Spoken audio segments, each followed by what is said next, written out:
안녕하십니까.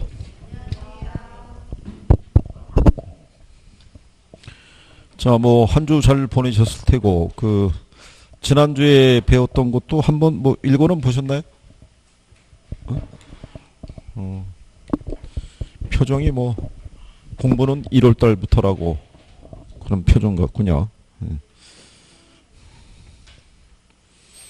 처음에는 용어나 이런 것들이 낯설기 때문에 내용을 들으셔도 그게 확 와닿지는 않아요. 그러니까는 조금씩 익숙해져야 된다고 생각하시면 되고, 이 안에 교과서 안에 이제 어떤 내용들이 들어가 있는지를 이렇게 처음에 이렇게 접해보는 거죠. 접해보고 아마 이런 건가 보다.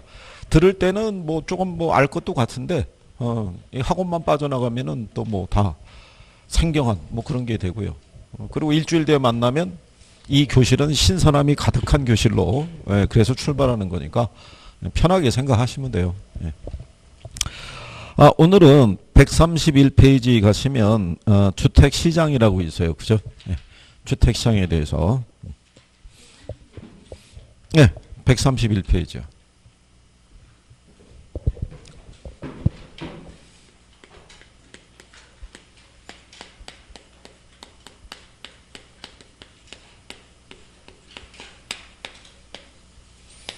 그러니까 이제 이쪽에서는 이제 우리가 정리해야 될 용어가 어떤 것들이 있는지 이제 몇 가지 확인만 좀 해보시면 되겠고요.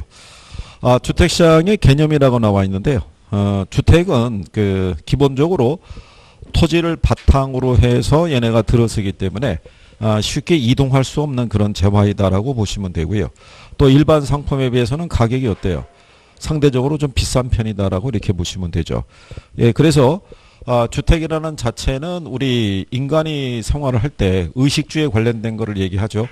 그러니까 생활했을 때 가장 필수적인 부분인데 이게 공급 자체가 수요가 원한다고 해서 원하는 시점에 원하는 양만큼 공급되기는 좀 어려운 그런 특징을 갖고 있다라고 이렇게 생각하시면 되겠고요. 그리고 이게 주택이라는 게 주거의 기능을 하기 위해서는 집만 한 채 있다고 해서 주거의 기능을 다 할 수는 없어요. 뭐가 연결이 돼야 돼요? 공공 서비스 있죠. 도로나 상하수도나 전기시설이나 이런 것들이 연결이 돼야지만 주거로서의 기능을 가할 수 있다. 이런 얘기가 돼요. 그래서 그런 것들이 이제 들어서려고 그러면 정부의 정책 여하에 따라서도 영향을 많이 받을 수밖에 없는, 그래서 구체적으로 주택시장은 정부의 개입이 좀 잦은 편이다라고 이렇게 생각하시면 돼요. 그래서 뭐 그런 것들이 이제 기본적인 주택에 관한 부분을 얘기를 하고 있는 거고요. 그 다음에 주택시장 분석을 위한 개념이라고 해놨어요. 그죠? 요건 이제 용어들을 설명하고 있는 거예요. 예, 주택시장 분석을 위한 하나의 기초 개념이라고 이렇게 생각하시면 되겠고요. 첫 번째 나오는 용어가 뭐냐면 주택 서비스라는 건데요. 제목이 하얀색이니까 그냥 내용만 들으시면 돼요. 그죠? 예. 이게 이제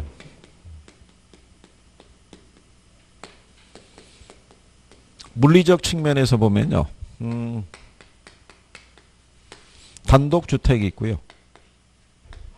아파트 있고 연립 있고 뭐 다세대 있고 물리적인 측면에서 보면 주택은 이질적인 상품이에요.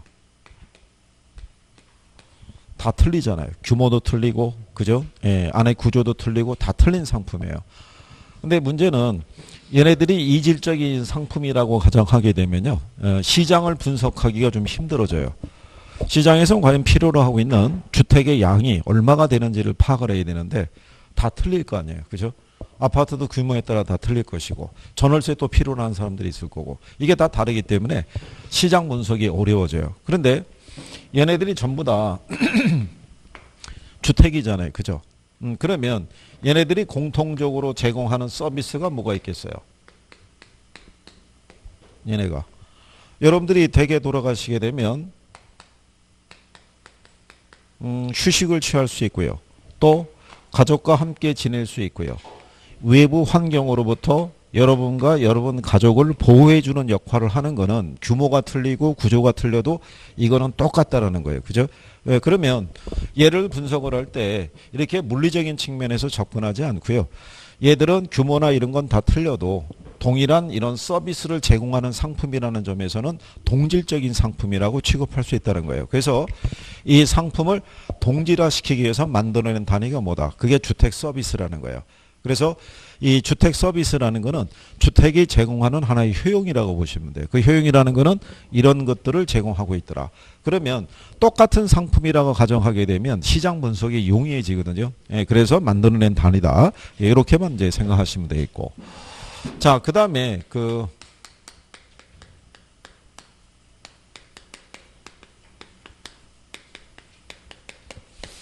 주택 절량과 유량이라고 이렇게 구성이 되어 있을 때요.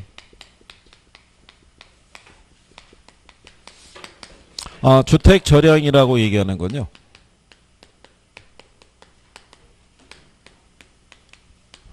뭐가 명시가 되어 있을 때, 시점이 주어져 있을 때, 예, 그 수량의 의미가 분명해질 수 있다라고 보시면 돼요. 그래서 이 주택 절량에 공급량이 있고, 예, 그 다음에 이제 수요량이 있을 때, 거기 명시해놨죠. 이런 식으로.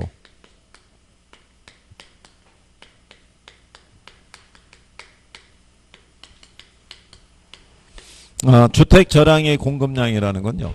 일정 시점에 시장에 존재하는 주택의 양이 있죠. 예, 그거를 통칭해서 주택 절량의 공급량이라고 얘기를 해요. 그죠?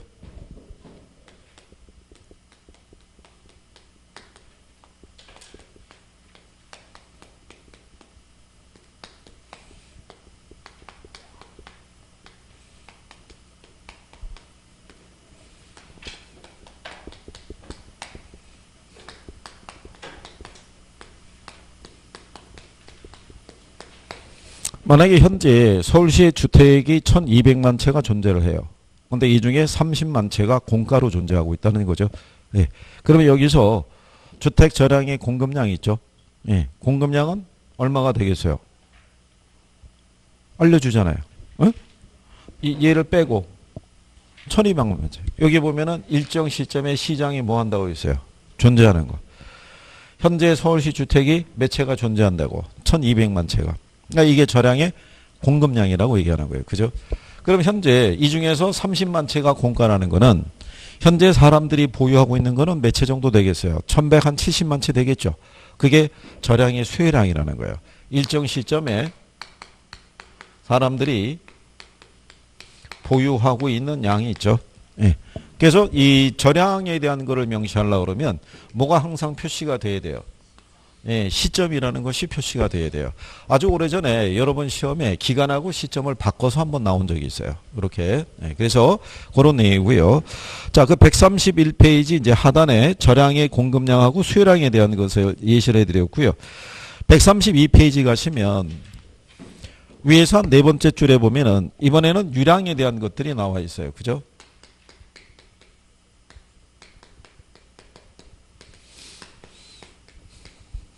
얘는 뭐가 명시가 돼야 돼요?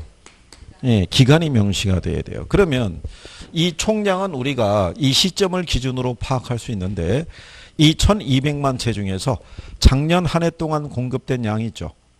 예, 그게 몇 채냐를 파악하려고 그러면 시점을 기준으로는 확인할 길이 없어요. 그러니까 뭐가 명시가 돼야 돼요? 기간이 명시가 돼야 되는 거예요. 그죠? 그래서 기간이 명시가 되면 예서 작년 한 해 동안이라는 것은 2018년 1월 1일부터 12월 30일이라는 이런 구간을 설정해 주면은 우리가 지금 쭉 누적돼서 몇 채 있다는 거예요. 1200만 채. 2019년 12월 현재. 근데 요 중에 작년에 공급된 거를 우리가 구하라고 그러면은 뭐가 명시가 돼야 돼요.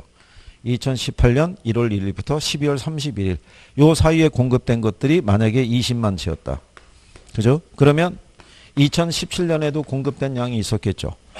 또는 2000년에 공급된 양도 있고 1990년대 공급된 양도 있었을 거란 얘기예요. 이게 누적이 돼서 쌓인 게 절량이라는 거예요.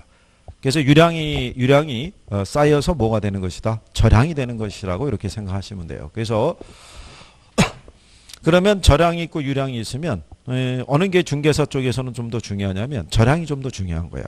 그렇죠? 시장에 보면은 신규 주택이 있고 재고 주택이 있죠. 시장 거래의 중심이 되는 건 재고 주택이에요. 재고 주택. 새롭게 지어서 분양하는 주택은 전체 주택의 한 3% 수준에 지나지 않아요. 그래서 그런 내용이라고 개념 정도 알아두시면 돼요. 그래서 그런 부분만 알아두시면 되겠고요. 예, 그 다음에 이제 그 주택 수요 소요는 뭐 지금은 참고하셔도 되겠고, 그 다음에 그 밑에 가시면 주택의 그 여가 적용이라고 돼 있어요. 그죠? 거기도 개념에 대한 것만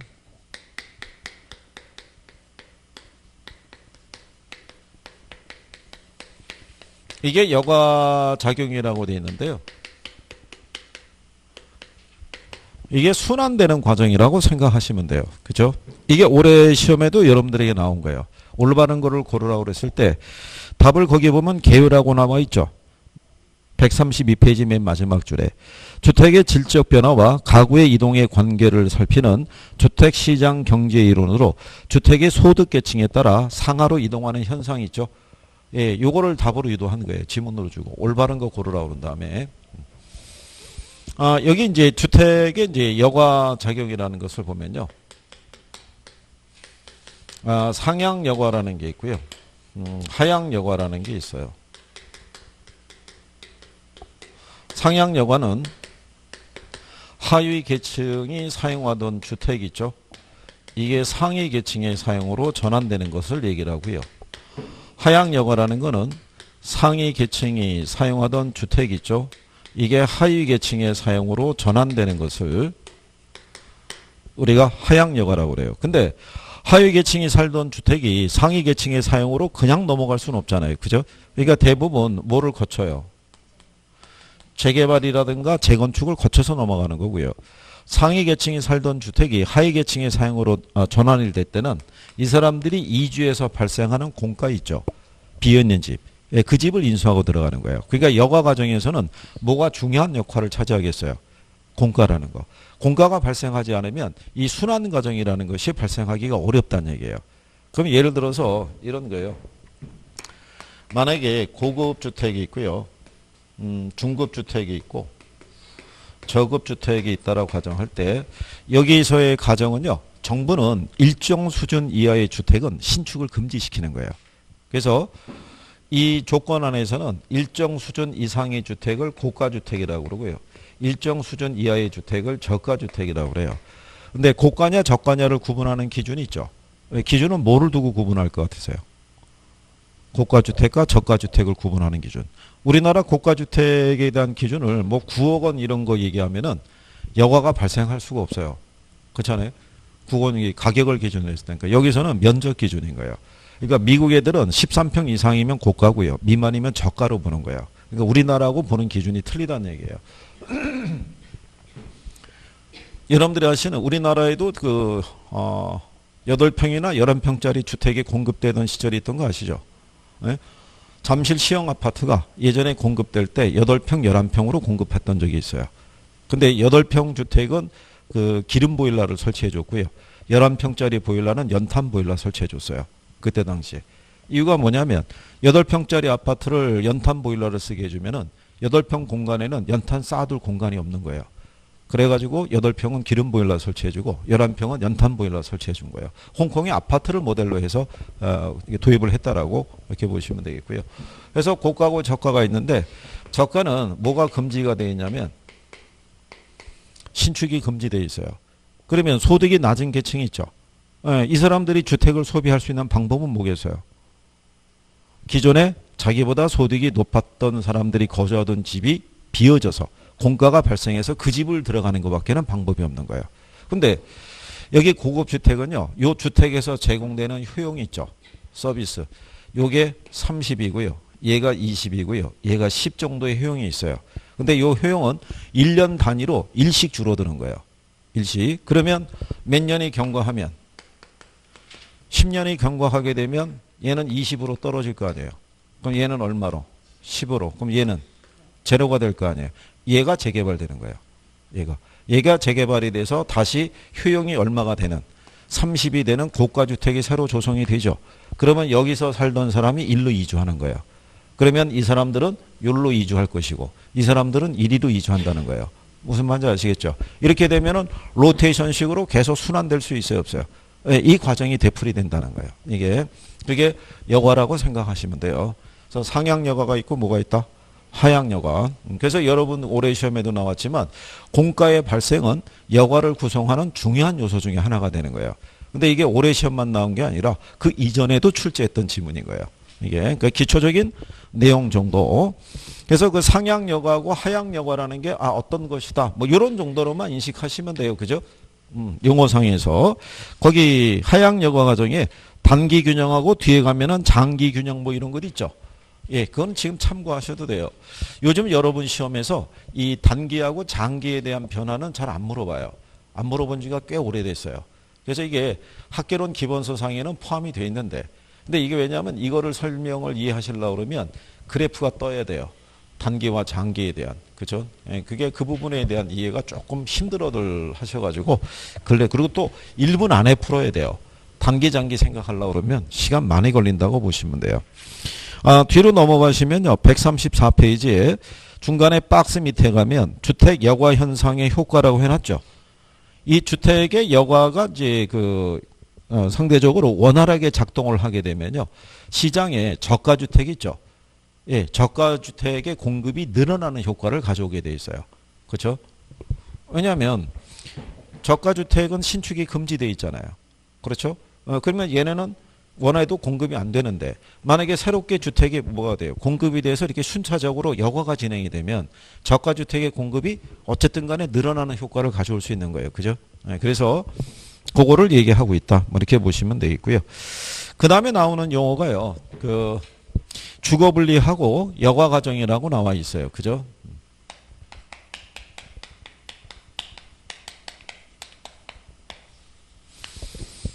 이것도 용어상에서 이제 언급이 출제가 됐던 건데요. 주거분리라는 것은요.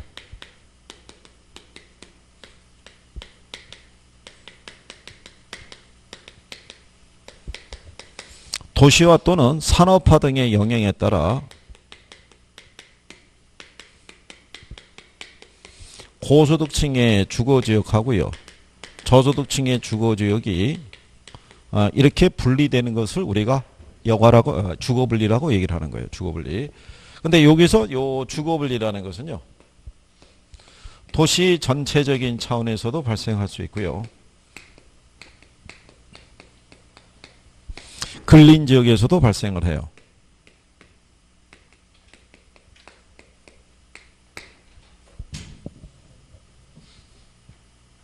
무슨 말인지 아시겠나요?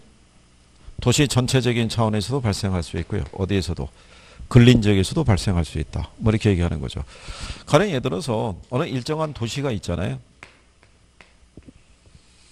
도시 안에 가게 되면 기존 주거지역이 있는데 한 30년 이상 됐어요. 낙후됐을 거 아니에요.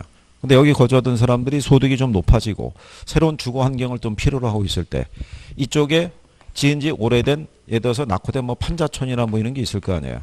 여기가 재개발될 수 있어요, 없어요? 재개발되면서 신도시 개념으로 주거가 조성이 돼요. 그럼 여기는 주거 환경이 좋아지겠죠. 그렇잖아요. 그러면 사람들은 여기 살다가 일로 이주하고 싶을 거 아니에요. 근데 다 갈 수는 없죠. 그렇잖아요. 소득이 있는 사람만 가겠죠. 그래서 여기는 상대적으로 소득이 높은 사람, 상대적으로 소득이 낮은 사람 이런 식으로도 뭐가 발생할 수 있어요. 주거분리가 발생할 수 있어요. 도시 전체적인 차원에서 신도시 개념으로 만들어지는 과정에서. 그런데 요 지역이 있다고 그래가지고 이 지역이 전부 다 아파트로만 돼 있냐면 그렇진 않아요. 그죠? 그 이면을 들어가 보게 되면 예를 들어서 연립이나 다세대나 원룸 이런 것도 있을 수 있어요, 없어요? 있는 거죠. 그러니까 내가 거주하고 있는 어디에서 근린 지역이라는 게 내 주거하고 가까운 그 주변 지역을 얘기를 해요. 여기서도 발생할 수 있다 없다. 여기서도 발생할 수 있는 거예요. 그죠? 오늘 왜 저기 풍납동에 가게 되면 올림픽 선촌 아파트라고 있죠. 네.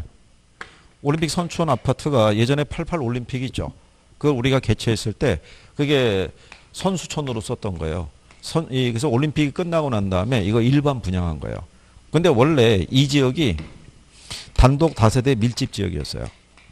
그러다가 대로변을 기준으로 해서 이렇게 선수촌을 집어넣은 거예요. 그죠? 근데 그 이면에 담장 하나를 사이에 두고 뭐가 여전히 있었겠어요. 오래된 단독 다가구가 밑에 같이 공존하고 있었던 거예요. 무슨 말인지 이해하시겠죠? 그러니까 도시 전체적인 차원에서도 발생할 수 있고 내가 거주하고 있는 주변 지역에서도 이런 현상은 발생할 수 있다는 거예요. 그죠? 요것도 시험에 나온 거예요. 도시 전체적인 차원에서는 발생해도 근린지역에서는 나타나지 않는다 그러면 틀리는 거예요. 무슨 말인지 아시겠죠? 그리고 나중에 주거분리를 뭐하고 착각하시면 안 되냐면 직주분리하고 착각하면 안 돼요. 직주분리라는 건 직장과 주거지가 서로 떨어져 있는 것을 우리가 직주분리라고 그래요. 이거는 주거에 대한 소득 계층에 따라 주거지역이 분리되는 현상을 얘기하니까 그럼 주거분리에 대한 용어 정도는 뭐 알아두시겠어요? 네? 그 용어 정도. 네. 지금은 그냥 그런 정도로만 단원에서 필요한 용어 정도 알고 가시면 돼요. 무슨 말인지 아시겠죠? 그 다음에 이제 페이지 넘기시면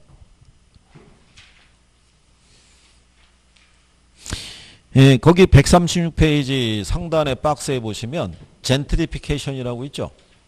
그 용어 많이 들어보셨죠? 예. 근데 이제 요 용어 관계가 예전에 여러분들에게 출제할 때는 도시 회춘화 뭐 이렇게 출제한 적이 있었어요. 오래전에. 근데 그때는 왜 도시 회춘화라고 했냐면 그때 당시는 이 젠트리피케이션에 대한 적절한 번역적인 용어가 없었어요. 예, 그래가지고 부동산학자가 나름 번역한 게 이 도시 회춘화 이렇게 해서 한번 시험에 나온 적이 있었어요. 이런 내용 깔아주고 이런 현상을 뭐라고 하느냐 이렇게 한번 출제한 적이 있는데 그 다음에는 이제 그게 젠트리피케이션이라고 그래서 이게 몇 년 사이에 계속 화제가 됐던 용어 중에 하나가 젠트리피케이션이에요. 그죠? 그러니까 용어적인 부분에서 뭐 참고하셔도 되겠고요. 그 다음에 이제 그 밑에 가면 부동산 시장과 정보의 효율성이라는 것이 있어요.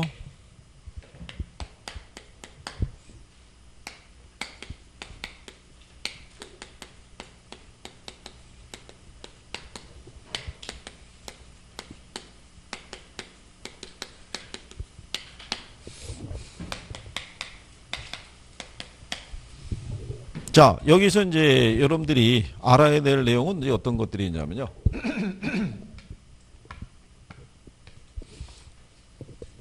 여러분들이 왜 증권가에 가게 되면 찌라시가 돌고 있는 거 알고 있죠? 예. 근데 그 찌라시의 내용에 의해서도 주가는 변해요. 예? 오를 수도 있고 내릴 수도 있고 뭐 그런 거예요. 그죠? 해마다 뭐 지난 2, 3년간 안 그런 것 같은데 해마다 여름 때 정도만 되면은 미국의 마이크로소프트사의 창업주인 빌 게이츠라는 사람이 있죠. 예, 그 사람이 맨날 피살됐다고 외신이 들어오는 거예요. 그러면은 IT 관련주가 다 폭락하는 거예요. 그 사람이 죽었다고 그랬으니까. 그러고 난 다음에 한 3시간 있으면요. 다시 들어오는 거예요. 오보였다고. 그러니까 그 사람이 실제 죽었는지는 확인되지 않는 사실이잖아요. 근데 그런 게 찌라시에 돌면은 주가에 영향을 바로 주는 거예요. 그게. 근데 부동산 시장도 마찬가지죠. 부동산 시장도 어떤 소문이라든가 뭐가 돌면 루머가 돌면은 부동산 시세가 어떻게 돼요? 달라지는 거예요. 그죠? 네, 그럼 이런 현상이 반복되는 이유는 현재 시장에서 거래되고 있는 부동산 가격이나 주시장의 주가나 현재 정보까지만 반영이 되어 있는 거예요. 그러니까 미래 정보는 반영이 안 돼 있어요. 그러니까 미래 불확실한 얘기가 돌아도 시세가 요동을 치는 거예요. 그죠? 자, 그런데 그렇다 보니까 부동산 시장에서 어떤 문제가 발생하냐면 부동산을 소유하고 있는 사람은 그 소문도 진짜인 것처럼 믿고 싶은 거죠. 그렇잖아요? 개발될지도 모른다. 개발이 되면 땅값이 2배로 뛸 수 있는데 이런 생각할 거 아니에요. 그죠? 그러면 시세보다 어떻게 돼요? 아주 비싸게 받고 싶은 생각이 있을 거 아니에요. 근데 투자자나 매수자는 상황이 틀리죠. 그 불확실한 소문을 갖고 내가 여기다 2배를 주고 이 계약을 하기는 부담스러운 거예요. 그러면 둘이 팽팽하게 대립할 수 있어요, 없어요? 대립할 거 아니에요. 그럴 때 그냥 내비두면 우리는 수익을 얻을 수가 없는 거예요. 그러니까 그거를 중간에 개입을 해서 적절하게 뭘 해야 돼요? 조율을 해줘야 되는 거예요. 원래 시장의 성격이 그렇다 보니까 그죠? 서로 좀 이해를 해야 된다. 그렇잖아요. 이게 실제로 소문이 나중에 진실이 되더라도 그게 진실이 돼서 개발이 이루어지기까지는 10년, 20년이 걸릴 수도 있다라고 하면서 서울 근교에 있는 판교 있죠. 판교가 개발되기 10년 전서부터 여기는 개발될 것이라는 소문이 무성했었어요. 근데 실제로 개발된 건 10년 후의 일인 거예요. 무슨 말인지 아시겠죠? 근데 그러면 중장기 투자를 희망하는 사람은 약간의 웃돈을 주더라도 그 땅을 매입을 할 생각이 있을 몰라도 단기 투자를 희망하는 사람에게 10년이라는 건 상당히 긴 기간이죠. 거기다 많은 돈을 투자하기는 어렵잖아요. 그러니까 투자자의 목적이 뭔지 그런 걸 판단을 해서 중간에 계약을 성사를 시켜야 되잖아요. 그러니까는 그 개념 정도는 알고 있어야 된다. 그래서 나온 게 이제 이 효율적 시장 이론이라고 보시면 돼요. 무슨 말인지 이해하시겠어요? 그래서 거기에 보면은 이런 효율적 시장의 유형이라는 것이 나와 있어요. 그래서 유형을 보시면 약성이라는 시장이 있고요. 그 다음에 뭐가 있어요? 중강성. 그 다음에 강성. 요 시장을 나눈 건요. 정보 반영 정도의 크기에 따라 구분한 거예요. 그래서 여기 있는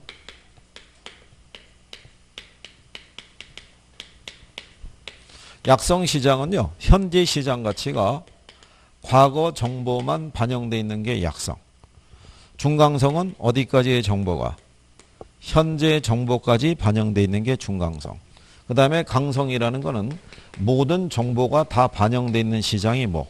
강성 효율적 시장이라고 생각하시면 돼요. 이게. 근데 여기서 제목을 보시면요. 정보의 효율성이잖아요. 그죠?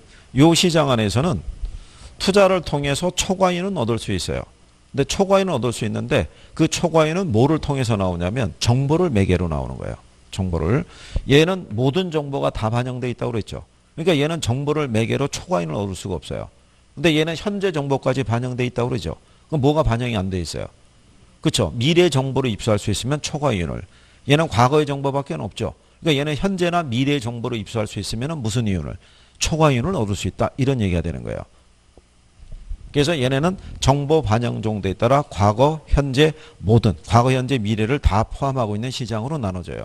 그러면 여러분들이 보시다시피 부동산 시장이 있죠. 부동산 시장은 여기 중강성까지만 나타나요. 아까 얘기했지만 부동산 시장은 어디까지의 정보만 반영이 돼 있다는 거예요. 현재 정보까지만. 그러니까 미래 우수한 정보를 입수할 수 있으면 무슨 이윤을 얻을 수 있어요? 초과이익을 얻을 수 있는 거예요. 초과이익을. 그렇죠? 자, 여러분들이 아시는 뭐 이런 거잖아요. 전통적으로 지정학적 위치에 따라 정부가 만약에 수도를 이전을 시키면은 항상 충청도가 대상이었어요. 그죠? 그러면 이게 수도가 이전할 것이라는 소문이 무성하잖아요. 무성하면은 후보지가 또 있어요, 없어요?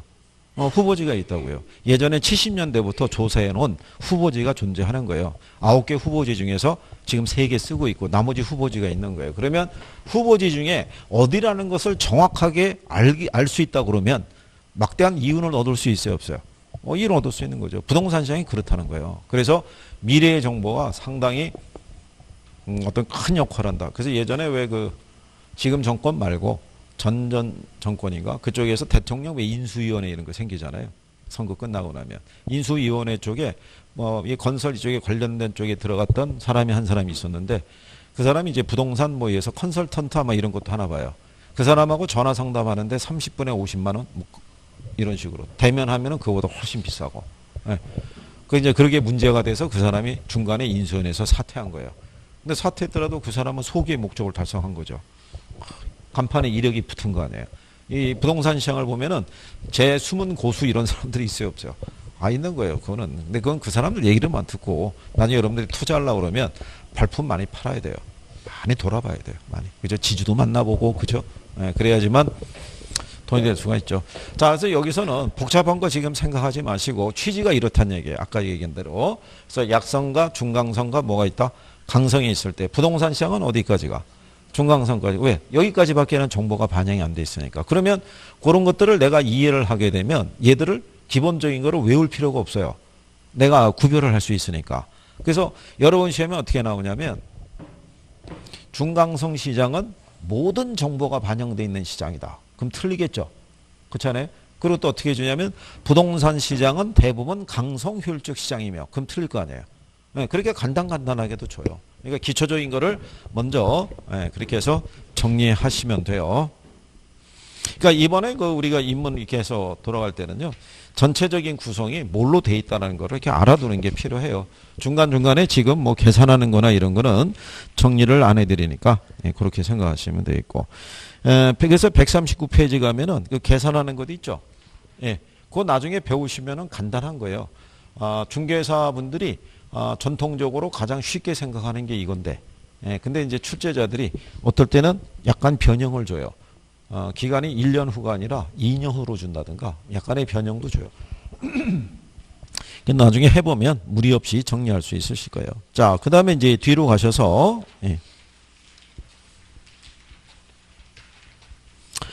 147페이지 가면요. 입지 및 공간 구조론이라고 해놨어요.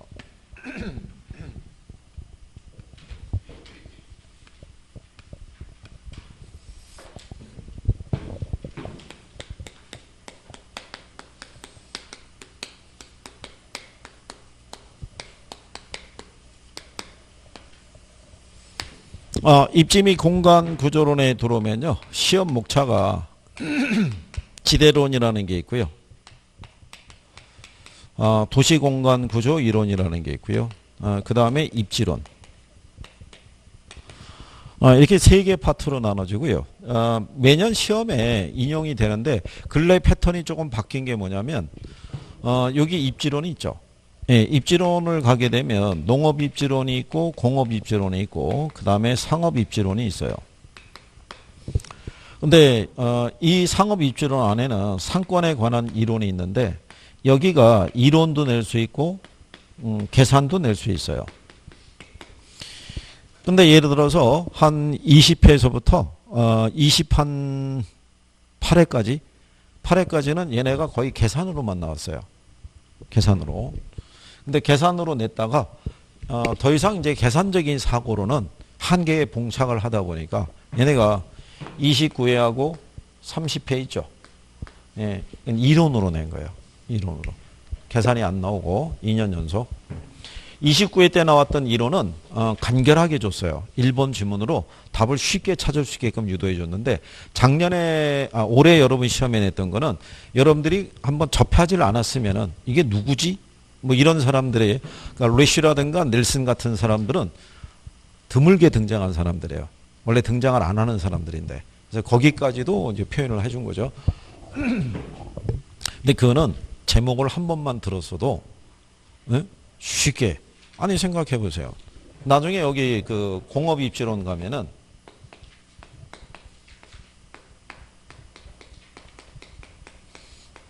베버의 최소 비용 이론이라는 게 있고요. 어거스트 레쉬의 최대 수요 이론이라는 게 있어요.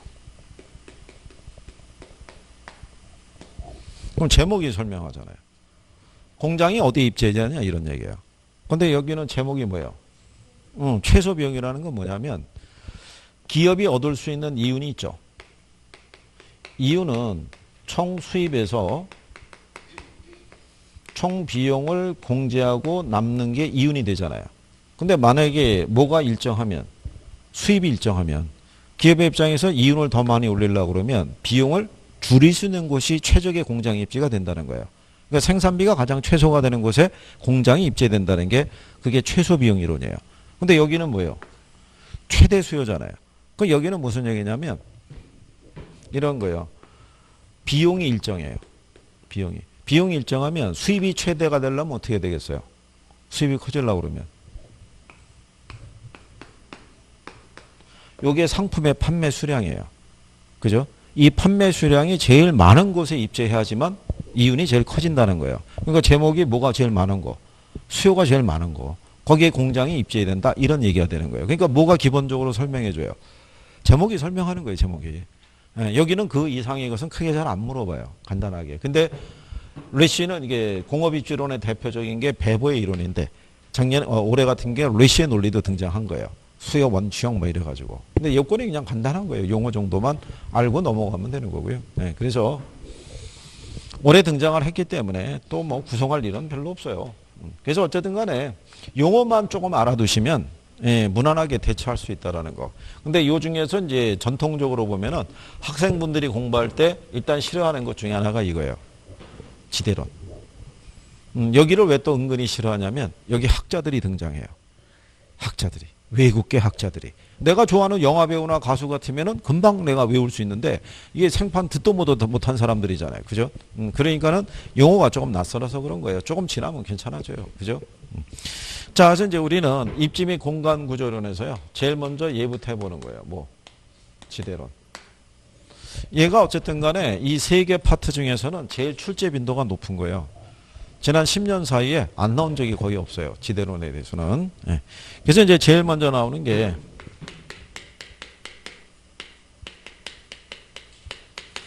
자, 지대와 지가에 관한 사항은요. 우리가 앞에서 부증성 얘기할 때 설명을 했었어요. 그죠? 예. 원래 토지라는 건 자연물이죠. 예. 자연물이니까는 생산비의 법칙이 성립이 안 된다고 그랬죠. 그렇잖아요. 생산비 법칙이라는 거는 그 재화를 생산할 때 투입한 비용에 의해서 뭐가 결정이 되는 거예요? 가치가 결정이 되는 게 그게 생산비 법칙인데 비용이 10원 들어갔으면 가치도 10원이 되는 거고요. 비용이 100원이 들어갔으면 가치도 100원이 되는 건데 토지는 우리가 생산비를 투입해서 만들어진 재화가 아니다 보니까 걔는 비용이 제로잖아요. 제로임에도 불구하고 토지는 가치를 갖죠. 뭐를? 지가를. 지가라는 게 토지 가치의 준말이에요. 그죠? 그럼 얘가 지가를 갖게 되는 이유가 어디 있어요? 예. 어? 얘는 비용을 들여서 만들어진 재화가 아님에도 불구하고 이렇게 가치를 갖게 되는 이유가 어디 있다? 어? 아니 조금 아까 기억난다며요. 이거 한 거. 이거. 토지가 자연물인데 소유관계의 변화에 따라 개인이 토지를 소유하죠. 예, 소유하고 있다는 사실만으로 이걸 얻을 수 있잖아요. 지대를. 사용료 얻을 수 있잖아요. 근데 이 토지로부터 얻는 사용료가 비싸죠. 그럼 땅값도 비싸지는 거예요. 여기서 얻을 수 있는 이윤이 적으면 뭐도? 지가도 싸지는 거예요. 그래서 지대하고 지가는 비례관계라고 얘기하는 거예요. 거기 보시면 식 보면은 나와 있죠. 그렇죠? 그래서 이 지대 및 지가를 유발하는 대표적인 부동산 특성이 부증성이라고요. 그죠? 자, 그런데 여러분들이 그 밑에 가면 지대의 고찰이라고 나와 있죠. 예? 그것도 여러분 시험에 한 두세 번 인용한 적이 있어요. 그건 이제 지대 논쟁이라고 보셔도 되는데 그러면 지대를 바라보는 시각이 있죠. 지대를 잉여로 보는 시각이 있고요. 잉여이자 불로소득. 요 지대를 생산비로 보는 견해도 있어요. 이게 잉여로 보는 견해는 고전학파 경제학자들에 의해서 여기 생산비로 보는 사람들은 신고전학파. 근데 주로 이 고전학파의 논리를 기초로 해서 이제 물어본 거죠. 이 고전학파는요, 토지 자체가 자연물이고요. 얘는 부증성의 원리에 의해서 우리가 얘를 생산할 수 있다 없다. 생산할 수 없는 재화, 즉 자연물이라고 보는 거예요. 그죠? 근데 여기 신고전학파는요. 토지는 자연물이면은 틀림이 없다. 그러나 용도의 다양성 같은 것 이런 성질이 있기 때문에 용도 변경을 통해서 공급을 늘리는 효과를 가져올 수 있기 때문에 부증성의 원리를 전적으로 신뢰하지는 않았어요. 얘네 이제 주장이 차이가 되죠. 근데 여러분들이 보시면은 자, 우리가 지난번에 경제이론 할 때 배우셨지만 생산의 3요소라고 배우셨죠. 토지가 있고 노동이 있고 그다음 뭐가 있어요? 자본. 그죠? 자, 그러면 우리가 토지 사용에 대한 대가로 지불하는 게 지대예요. 그죠? 노동에 대한 대가로 주는 게 임금, 자본에 대한 대가로 주는 게 이자죠. 근데 임금하고 이자는 노동자가 가만히 있는다고 그 수익이 발생하는 건 아닌 거예요. 그죠? 뭐를 제공해야 돼요? 노동력을 제공을 해야 돼요. 자본가가 이자 수익을 얻기 위해서는 투자 운영을 해야 된다는 얘기죠. 머리를 써서. 그래서 임금하고 이자는 일종의 노력소득인 거예요. 근데 지대라는 것은 뭐예요? 자연물인 토지를 단순히 내가 소유하고 있다는 사실만으로도 얻어낼 수 있는 거예요. 그러니까 일종의 무슨 소득으로 보는 거예요? 불로소득으로 보는 거예요. 자연물에서 발생하는. 그래서 고전학파는 지대를 뭐로 인식하고 있다? 불로소득으로 본다는 얘기예요. 그래서 여러분 시험에 어떻게 나왔냐면요. 요 고전학파의 대표적인 학자가 리카도라는 학자예요. 네, 리카도가 주장한 게 거기 148페이지에 가시면 중간 밑에 3번의 전통적인 지대론 그래서 리카도의 차액지대라고 해놨죠. 네, 그래서 여러분 시험에 어떻게 나왔냐면 이렇게 준 거예요. 차액지대설에서는 지대를 경제적 잉여가 아닌 생산비로 간주한다. 이렇게 출제한 거예요. 틀린 거 고르라고 그래서. 그러면 이 사람이 리카도가 대표적인 고전학파고 고전학파는 지대를 뭐로 봐요? 잉여이자 불로소득으로 보는데 잉여가 아니라 뭐로 간주했다? 생산비로 간주했다. 이래서 이걸 틀리게 준 거예요. 이렇게. 그러니까는 용어 정도는 근데 이게 나중에 익숙하게 돼요. 지금은 이제 처음 들으니까 낯설잖아요. 그죠? 아니 뭐 리카도가 누군지 내가 그거 어떻게 알겠어요. 그죠? 예? 예, 근데 한 1년 같이 생활하다 보면요. 입에 짝짝 붙게 돼 있어요. 그죠? 예, 그리고 이제 내년 크리스마스 되면 다 잊어먹어요. 아, 그러니까 걱정하지 않아도 돼요. 그죠? 그러니까 여기가 싫은 이유가 학자들이 많이 등장해서 그런 거예요. 여기서. 그래서 여기 고전학파에 가게 되면은 뭐 리카도라든가 뭐 튀네이라든가 이런 사람이 있고 또는 뭐 마르크스라든가 뒤에 나오는 알론소라든가 뭐 여러 사람들이 계속 등장을 해요. 여기 또 도시공간 구조 이론가도 또 학자들이 또 등장하고요. 입지론에 가도 학자들이 또 등장하는 거예요. 이거 갑자기 낯설은 사람들이 십수명이 등장하니까 그게 막 헷갈리기 시작하는 거예요. 이름서부터. 그러니까 그게 조금씩. 그리고 여기 얘네들은요, 다 뭐가 설명해 준 거냐면 제목이 설명하는 거예요. 제목. 거기 리카도의 무슨 지대라고 그랬어요? 차액지대. 차액에다가 동그라미 치면 되고요. 옆에 가면 양가르이본의 튀넨의 위치지대라고 그랬죠. 얘는 그 위치에 의해서, 그죠? 지대의 차이가 나오는 거예요. 그 다음에 양가르 3번의 마르크스의 절대지대라고 돼 있죠. 걔는 절대란 논리잖아요. 그죠? 그러니까 얘는 무조건 지대가 성립하는 거예요. 무조건 지대가 정당화된다라고 주장한 사람이 마르크스의 논리라고 보시면 돼요. 그래서 일단은 얘네 셋을 축으로 해가지고요. 뒤로 넘어가시면 현대적 지대론이라고 돼 있죠. 그래서 알론소의 입찰지대 이런 게 있고요. 그 다음에 이제 뒤로 넘어가셔서 152페이지에 가시면 상단에 양가르이본의 마샬의 준지대 있죠. 그 밑에 가면은 파레토의 경제지대라고 있죠. 예.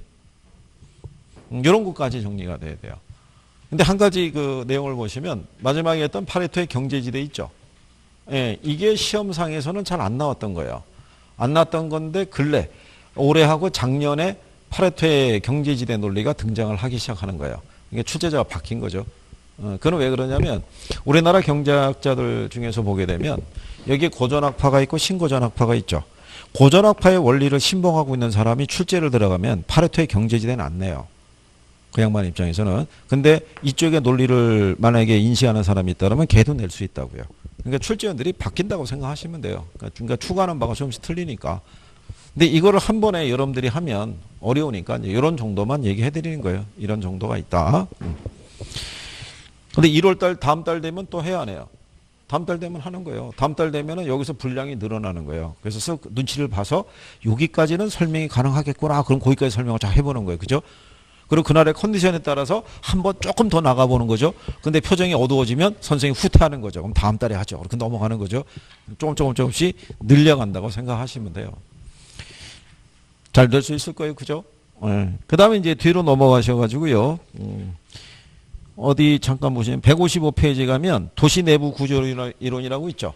네, 거기도 별표는 하셔야 돼요. 지대로는 전체가 다 별표라고 생각하시면 되고 여기는 별표를 하셔야 되는데 간단하게 도시 내부 구조론에서 얘기해 드리면 이런 거예요. 도시는 일정한 시간이 지나면 팽창하게 돼 있어요. 팽창. 근데 팽창을 할 때 어떠한 형태를 띠면서 팽창을 하냐 이거예요. 근데 거기 제목을 보면 뭐라고 그랬어요? 동심원 이론이라고 그랬죠. 그러니까 일정한 원을 그리면서 도시가 팽창한다는 거예요. 근데 그 뒷장을 넘어가시게 되면 157페이지에 상단에 가면은 선형 이론이라고 있죠. 그 선자가 부채 선자예요. 그러니까 얘는 교통망을 축으로 부채꼴 모양으로 이렇게 확산돼서 나간다는 거예요. 그리고 우리가 방사형 구조라고도 얘기를 해요. 방사형 구조. 근데 마지막에 나온 애가 다핵심이라고 얘기를 해요. 158페이지에 가시면 다핵심 이론이라고 있죠. 그럼 얘는 제목이 설명하는 거예요. 도시의 성장은 복수의 핵을 중심으로 여러 개의 핵을 중심으로 도시가 팽창한다라고 설명하는 이론이에요. 그러니까 난 뭐가 가장 핵심적인 거는 설명해 주고 있는 거예요. 제목이. 그러니까 제목을 놓고 유추를 한번 해보시면 되는 거예요. 그죠? 그래서 잠깐 쉬었다가 도시 내부 구조 이론부터 해보시죠.